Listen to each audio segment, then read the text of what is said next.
My name is Sam Jenks, and welcome to another episode of The Way We Source, a podcast hosted by Kodiak Hub, where we share our talks with procurement practitioners, leaders, experts, consultants, content gurus, and people that we find downright inspiring, diving into the role that sourcing and procurement plays in the way we live.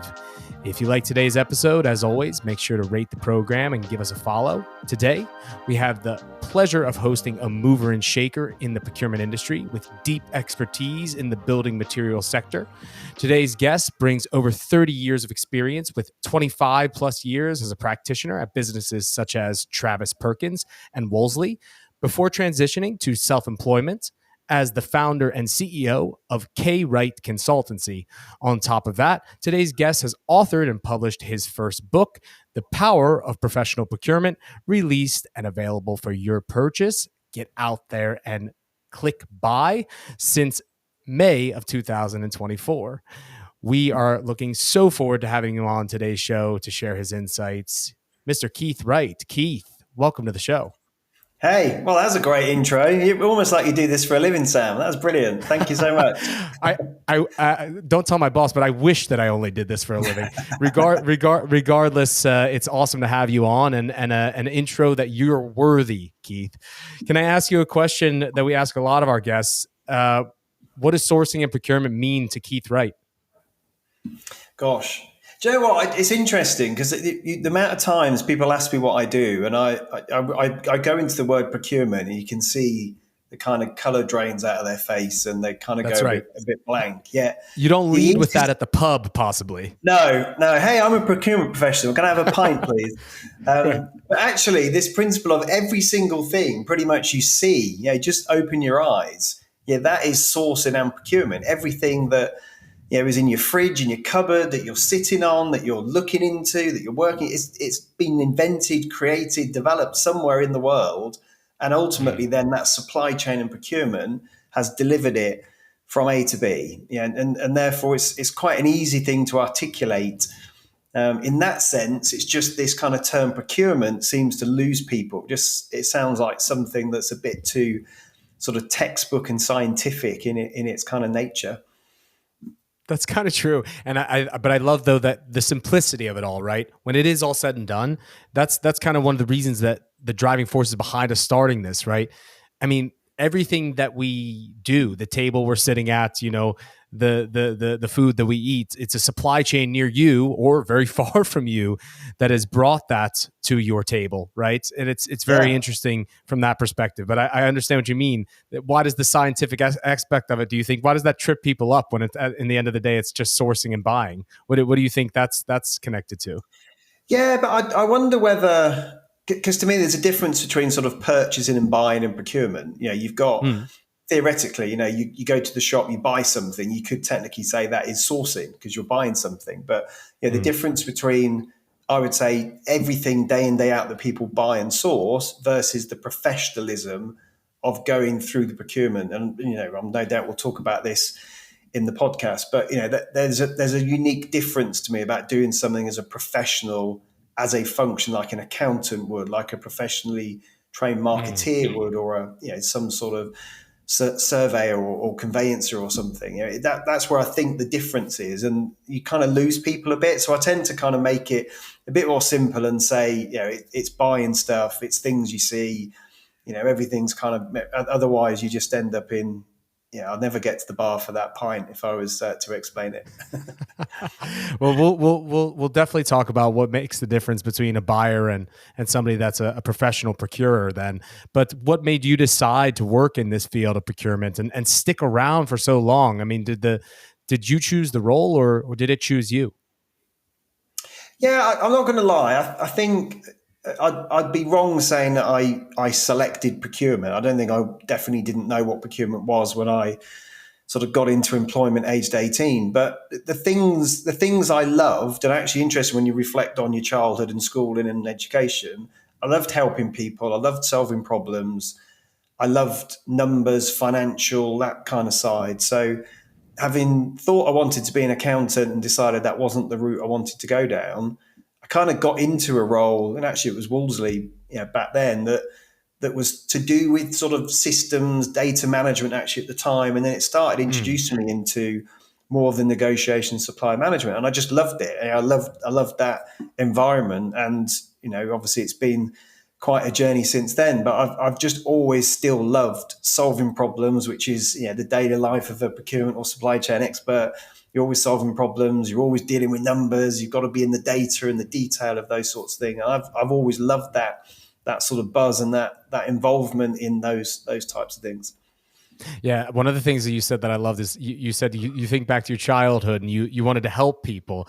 I love the idea of that procurement is a helping hand, right? Where do you think that procurement can help the most? Yeah, I mean, there's so many facets to. You go back to this idea of look around you and everything that's kind of in front of you has kind of gone through some sort of procurement. But right. To me,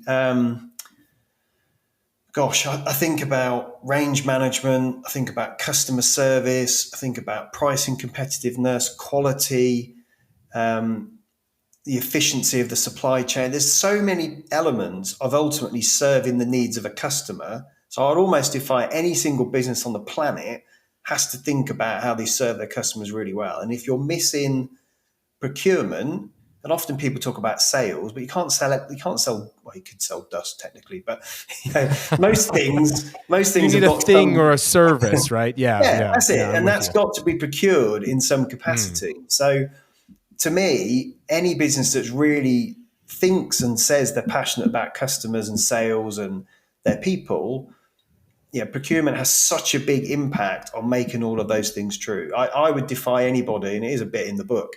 And I talk about the power. That's why it's the power of professional procurement. There are so many facets to making your business more robust, more saleable, better for customers, better for colleagues, better than your competitors. If you do those things really well from a procurement perspective, that's the material difference you can make as an organization.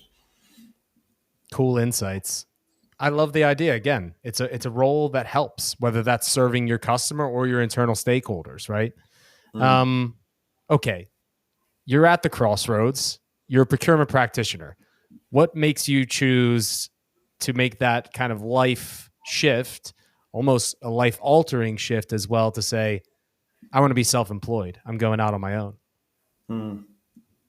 Yeah, look, I think it wasn't necessarily an overnight thing. I think there's a number of elements that have probably been chipping away at me for some time. And it's interesting, when I look back on my career, I was never content in any role I ever had.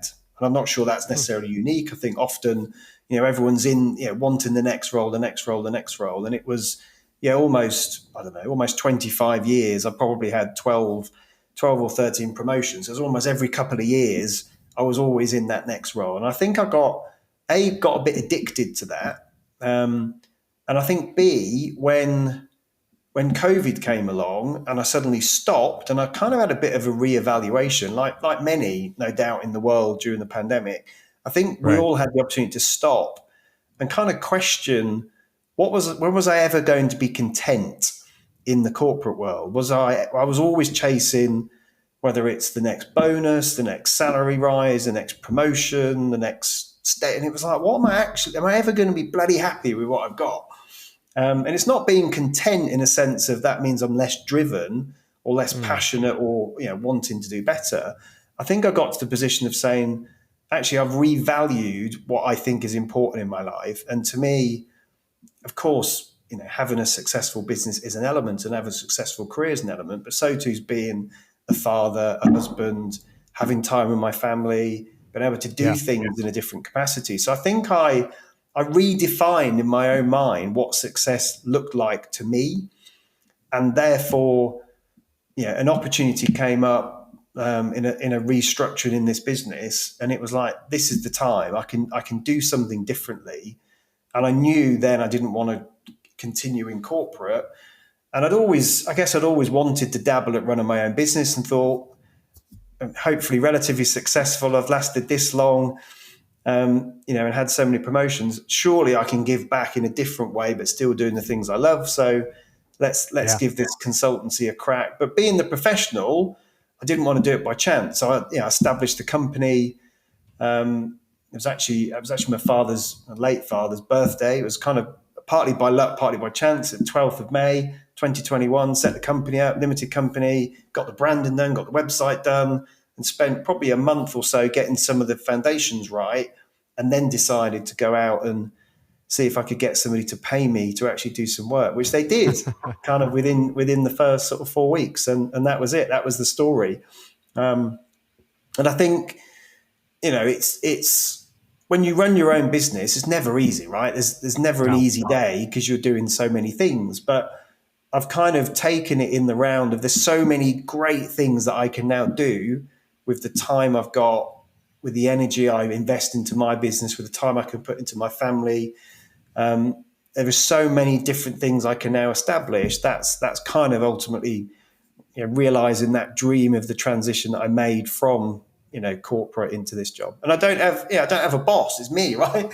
So Yeah. of course I work for my clients, but I never wanted to put myself in a position where ultimately someone could make a decision on my behalf. I wanted to be in control of my own destiny and decide, how I want to run the business and how I want to, progress in life in the next chapter. It's an inspiring story, and I'm sure that there's many out there that are listening that would be inspired by that are, thinking of doing the same on their own, but they don't dare to take the jump. If you have one tip to be able to give to somebody kind of that's thinking about going out there and branching out on their own, what would you give them? Probably two. One's more of a functional thing. Have some money in the bank because everything takes longer and costs more.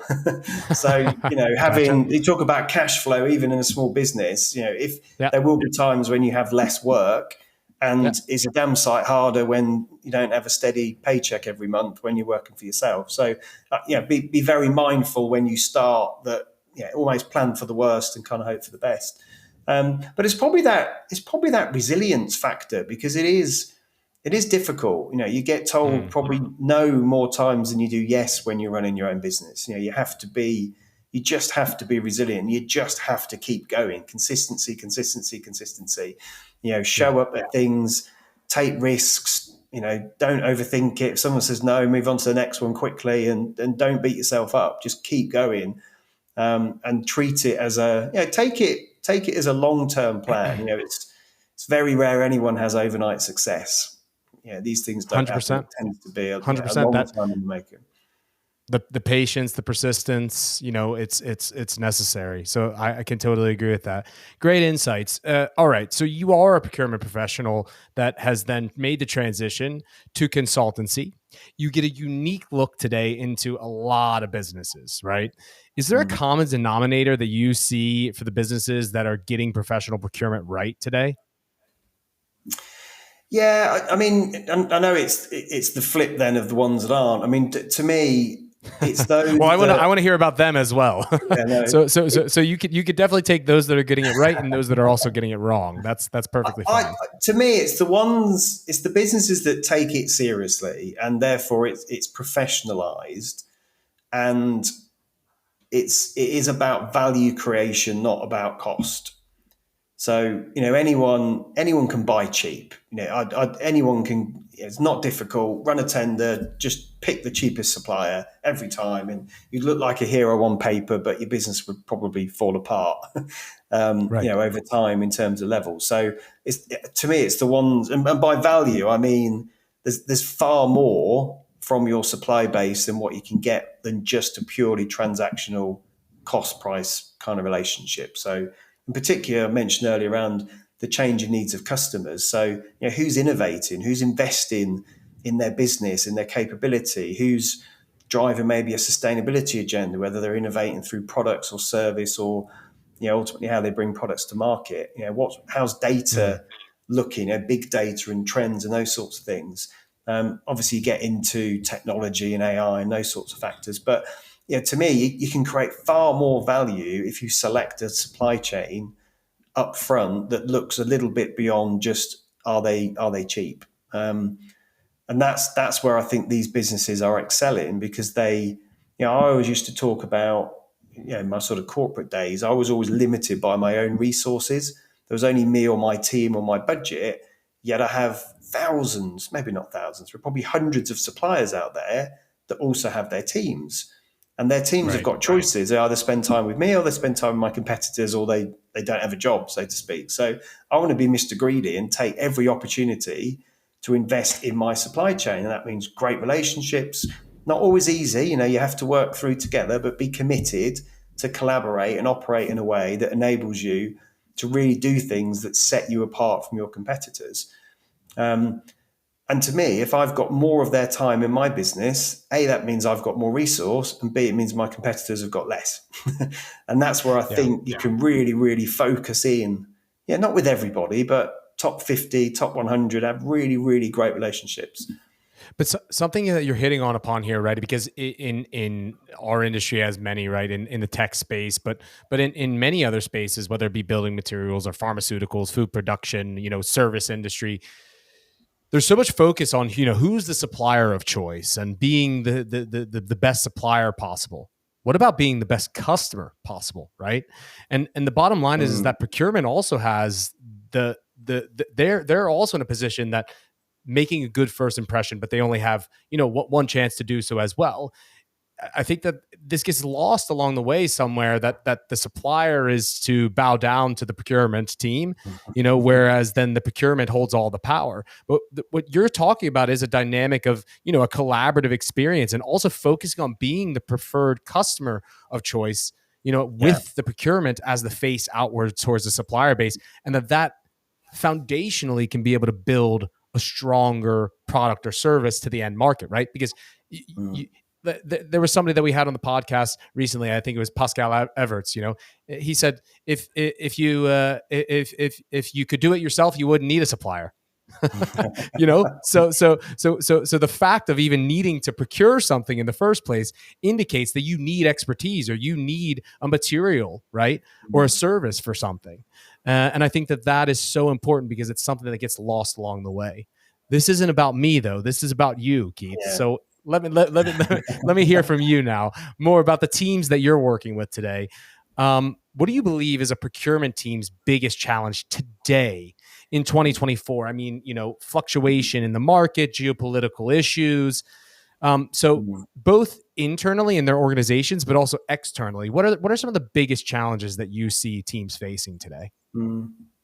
Yeah, I mean, externally, we've sort of gotten used to, people talk about the new normal. I'm not sure what normal is anymore. I think normal is life's just a bit chaotic, and we seem to have global event after global event. Sadly, more things than probably we would ever dared for. I mean, of course, we'll find out who's in government in the UK tomorrow, depending on when this podcast goes out, we'll know. But there's change. There's been major disruption, and I think it's an ongoing challenge. So I'd almost be saying, from a procurement supply chain perspective, you're in the wrong job if you can't cope with change and you can't be agile. If you think you're going to come in at 8 or 9 a.m., do your 9 to 5 job and skip off home and have no issues, maybe this isn't the job for you. And therefore getting comfortable with that. And that actually means, it's easy to say, well, what's agile? But it means you do need to flex. Sometimes you might source more locally. Sometimes it might be, internationally, depending on where your markets are. And you might want to flex that. It might not just be, right, we always source these things from the Far East. It might be, actually, we need a balance between local or nearshore sourcing and Far East sourcing. We need to balance that in how our supply chain is. The internal thing's interesting because it's almost, I think procurement got famous and got popular during COVID because suddenly everyone realized, oh my God, stuff just doesn't appear in the middle of the night. Right. There's actually a lot of work that goes in. And then, of course, you have this massive groundswell of activity, and suddenly it became you couldn't function without procurement and supply chain. That almost gets forgotten, when markets either downturn or things get a bit better. You think, well, we don't really need it. So I think there's this element of, to me, and obviously a little bit biased, there's always a need. If you want to grow a market, well, you're looking at innovation or buying pricing or competitors or whatever it is, a different dynamic of when you're growing versus when you're declining. When you decline, you're obviously looking at maybe consolidation opportunities or How can you create value in a different way? So there's always something to do, but I'm not sure it's always recognized necessarily internally unless something seismic is going on. So I think you've got to not so much reinvent yourself, but you kind of got to continue on this frame of, regardless of the conditions, great procurement people will create value. It might be different, but they can always create value. And it's making sure you've kind of elbowed your way into the boardroom to get that due attention. Yeah. I mean, there's the saying, you know, when is procurement going to get a seat at the table? You know, forget about that. Build your own table, right? And there's this aspect, I think, as well. That's not something that I said. That's the late great David Lattin. You know, rest in peace to him. But on that topic as well, I mean, it's interesting, right? The challenge is to the solution is find comfort in the chaos, right? Because it's not going on anywhere. And the other aspect is, of course, you know, continue to always show your value and remind of your value, right? Because just like you said, the chaos, when it's not happening, sometimes people look away and say, okay, everything's back to normal, right? We don't need procurement to be in the spotlight anymore. But you're right. It needs to be continued to be reminded. We need to continue to sell the role, right? Okay. What procurement tactics are you seeing in organizations today that you think to yourself, woof, that's a thing of the past, or that should be a thing of the past when you come through the door? Yeah. Well, I definitely think there are still businesses that think just buying cheap is the way forward.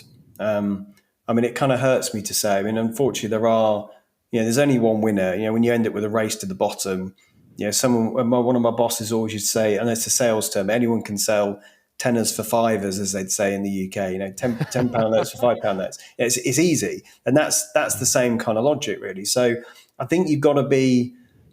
To me, it's just a very, very short-term tactic. You know, if you're screwing, and even then, some of the language. I mean, I wrote about this last week as a bit of fun, but you know, I still hear people saying, "Let's beat up our suppliers." You know, like, really beat them up? Like, it's not the playground in the 1980s. You kind of think, yeah, at what point of collaboration is that? You know, so I think there's still some kind of older language that creeps in, and then of course, you know, you get to a position where you just won't have a supply chain, or things will just fall over. You'll suddenly realize that the suppliers started, I don't know, putting less in a bag, or the quality's diminished, or supply chains start letting you down. And then suddenly you'll have, you know, customers or salespeople on your back saying, what the hell's going on? So yeah, right. they're not, yeah, and don't get me wrong, there are always some commodities where you're buying at fair market pricing. But I'd still say there are manufacturers that will be more cost conscious than others, and if you drive too hard around that agenda, there's only so far you can go before you have to start taking cost out, and that ultimately means you're probably going to get let down at some point. Yeah, a race to the bottom is never a race to the top. Simply, right? You're never getting to the top like that. I mean, it's interesting, right? It's ironic. The buyers choose to beat up suppliers, or for example, like keep their cards too close to their chest. In the end, who loses? Not the supplier, right? It's only the procurement professional. So I think that those are very good insights. I mean, what makes you, though, you know, make the transition in your mind? Because I want to talk a little bit about the book, The Power of Professional Procurement, on shelves now. What sparks the idea in your head, though, to say, I'm a procurement pro and consultant and I want to write a book? Yeah, interestingly, so I don't know if there was a topic in here that was going to talk about development, but yeah, one thing I realized, so having survived year one of running the business, I then started to invest more. So I invested more in the sales and marketing of my business, but also more in myself. So I initially got a coach, and then that coach fortuitously actually interviewed somebody on a podcast who I then connected to, and ended up going on a 6-month accelerator with other entrepreneurs. So it was really interesting. And as part of that course, they talked about the power of writing a book. He'd published multiple books, so we kind of got encouraged to write a book. And I said, I can't write a book. But then I realised actually I'd been, as part of my coach and as part of my own sales marketing, I was writing more and more on LinkedIn, and I was writing articles. And I thought actually I really enjoyed it. When I go back to my childhood, I loved writing. I did quite well academically in sort of English and literature, and I just found this love for reading and writing, and thought this is great. So I kind of started December 22, and I'm very disciplined in terms of consistency. Every single day for 3 months, I did between 30 minutes and an hour a day. So I was, sometime my daughter was at theatre school. I was sat in the pub with a pint on my phone, just getting stuff out of my head, and it just built and built and built. And then I kind of realised, and actually only afterwards, when one of my beta readers said, he swore a bit, so I won't say on the podcast, but said this is very good, and said this is like a playbook. I can give this to my team. This is exact blueprint of how to establish a procurement setup, the things you'd go through, the questions you'd have. And it's always interesting when someone validates what you perhaps think in your head. And I hadn't realised actually just how much good or bad experience I'd had over the years. And it was quite therapeutic, actually. You kind of realise how much, like anything in life, having spent 30 years doing this for a living, how much you accumulate over that period. Not to say that I'm bringing stuff back that I did 20 years ago. I'm not like a dinosaur. But equally, there are some things that have still got good bandwidth that are good, whether they were done a while ago or not. So, it was kind of through that process, really. Well, I mean, just like some things are things of the past that you see still today. Some things of the past are still elements of the present. And I think that it's important to always remember that the things we maybe have done 20 years ago can still stick today. So what are some of the key themes for those that are interested in the book, or you would like to get interested in the book, but also just what are some of the key themes that you share with the reader? Well, look, I mean, I've got some copies. Very nice. so it's very easy to follow. I mean, the way I've set it out. So there's kind of an overarching framework, and I think we'll come back to this. So it kind of follows three main themes. So it's the ACE method. So the ACE stands for analyze, create, and execute. And then there's a section on each. So we kind of go into detail. Well, what does ACE? What does analyze mean? And it goes through a series of chapters that talk about that element. And then it runs through, once you've analyzed, how you create the plan, and ultimately how you execute the plan. So it's a very considered process where you go through these things. At the end of each chapter, there's a hack, which I say, look, here's an actionable thing you can do. So you've just learned this, go away and do it. I'm big on action. So rather than wait and you put it off and you never do it, is in the moment, can you do something immediately that you can deliver? And then obviously there's a chapter summary, and then there's like a section summary each one. So you've got various checkpoints in. And interestingly, because I had two people that won a copy very early on, and I checked in with one. He's a commercial director actually in a business, and said, "How are you getting on?" He said, "I'll give you some feedback soon, but I'm loving it, and I'm writing notes as I go through of all these things I need to do." And I was like, "Wow, this is amazing." Very cool. How often do we read books and that was a nice read, but it's kind of gone in the drawer. Whereas, I was really humbled again that someone at that level is reading it and sees that there's packed full of actionable value, that he's actually taken the time to do it and therefore go and implement it, in his business. Analyze, create, execute. All right. So the ACE method is kind of the guiding principle throughout the book. But to build up the book, obviously you're taking from, as it sounds like, of course, anecdotal experiences that you have had throughout your career.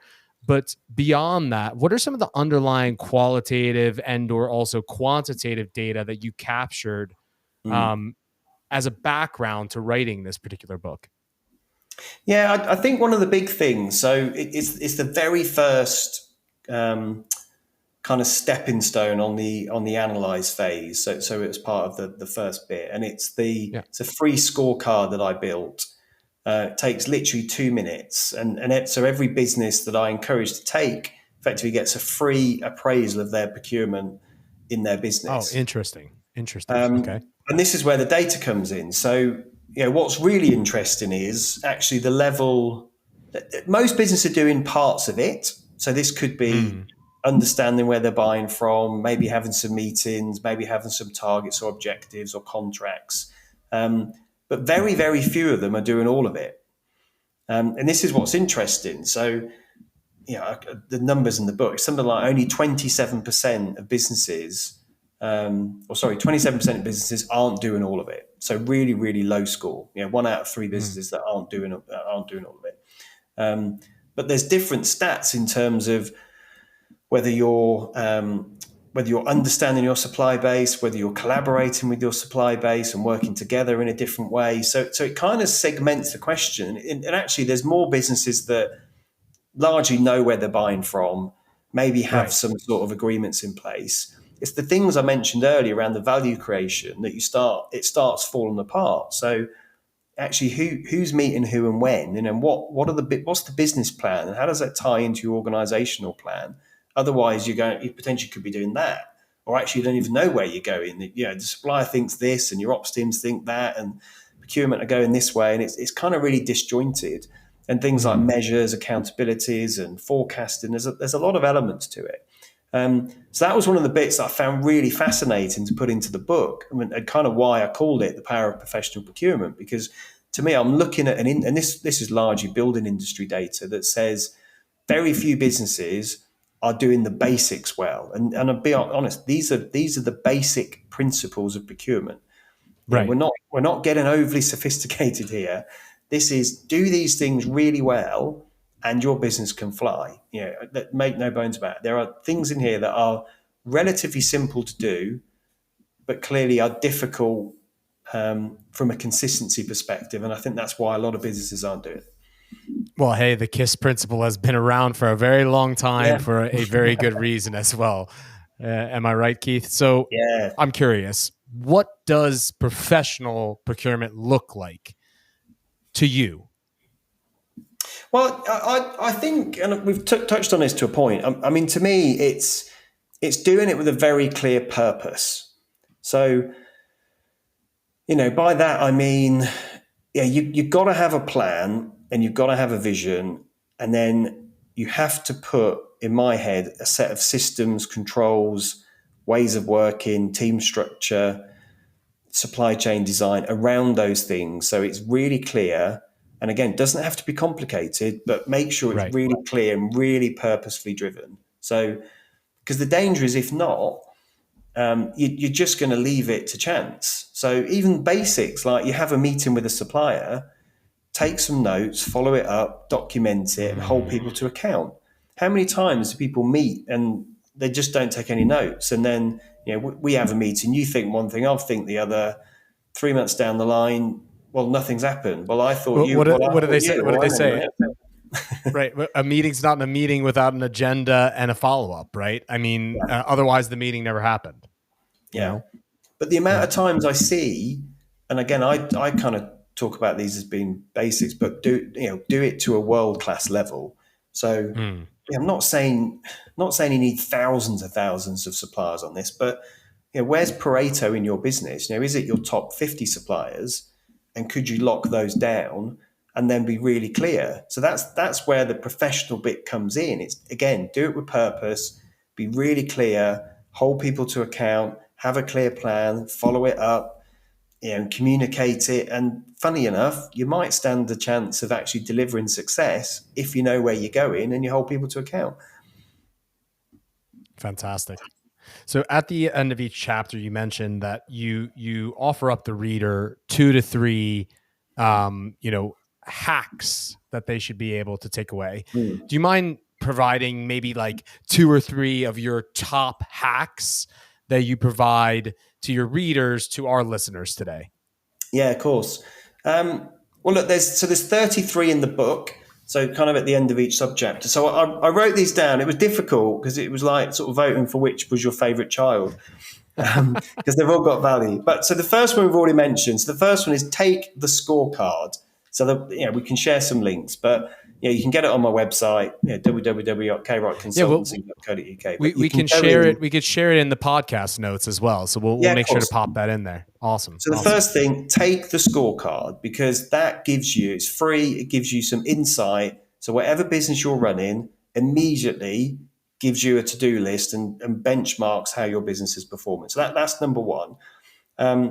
The second one is, it's a really nice exercise that I've done it for my own business actually. And it's all centered around the customer. So what I call like the customer key pain points. And it starts off, it takes a bit of time, trying to come up with 99 problems that your customers have. And 99 is a lot, right? It's a lot of problems. But the reason you get into this zone, you can do it with your team, but you really start to understand all the different things that be going wrong. And of course, then you go through this process of think about the symptom or the cause or the cost. And you gradually come down to a set of themes. So some of the themes I hear is consistency. I've mentioned consistency, doing the basics really well. It could be some things linked to the customer proposition. So you kind of come out with a set of themes. That's the second one. So it's kind of starting with the end in mind, the customer experience, which then you can be able to reverse engineer almost as to what is the solution that needs to be created in certain aspects. Exactly. I'm stealing that for my use. So thank you very much. Okay, number 3. And then the last one is, so I talked earlier actually about alignment of the team. So in my sense, when you have true value creation with your supply base, you've got, rather than imagine a bow tie, which meets in the middle, that's often the buyer and the seller. And on the external is all the different functions. If you flip it to a diamond, I can't do a diamond with my fingers, but flip it to a diamond, then you've got the various functions liaising with each other. So you could have supply chain teams talking to each other. You could have the marketing teams talking to you, the sales teams, the data team, whoever it is.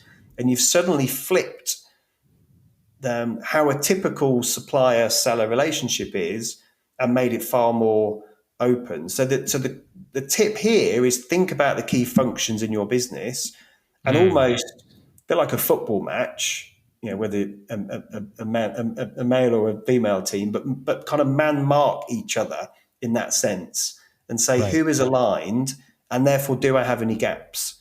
Because that's where I think the growth really comes, rather than one person that's a single point of failure and has far too much to do, is you're still within the fabric of your business planning, but you've now aligned subject matter experts to talk to each other in a way that gives you far more opportunity to grow.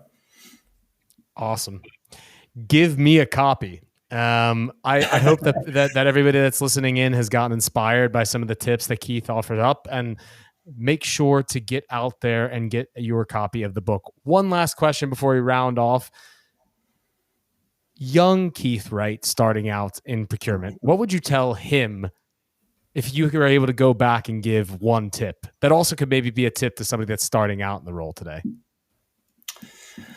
Yeah, it's a bloody good question. I mean, knowing what I know now, I'd be tempted to say, don't be a maverick, but definitely take more risks. I mean, I put my hand up quite a lot during my career and volunteered for things and did things over and above because I was really keen to learn and grow. But there is still an element of, just because your day job's here, what about all this other stuff that you could be getting involved in, and be really curious about all the other things that are going on, because you can just learn so much by saying yes. Even in my job now, say yes and work it out. You can talk. Fear gets in the way of an awful lot. No matter how old you are in life, there's still things that scare you. But if you just say yes, before your brain kicks in and talks you out, you just have first 2 or 3 seconds, say yes, and just see what happens. And you'll be amazed at your growth potential as you go through life.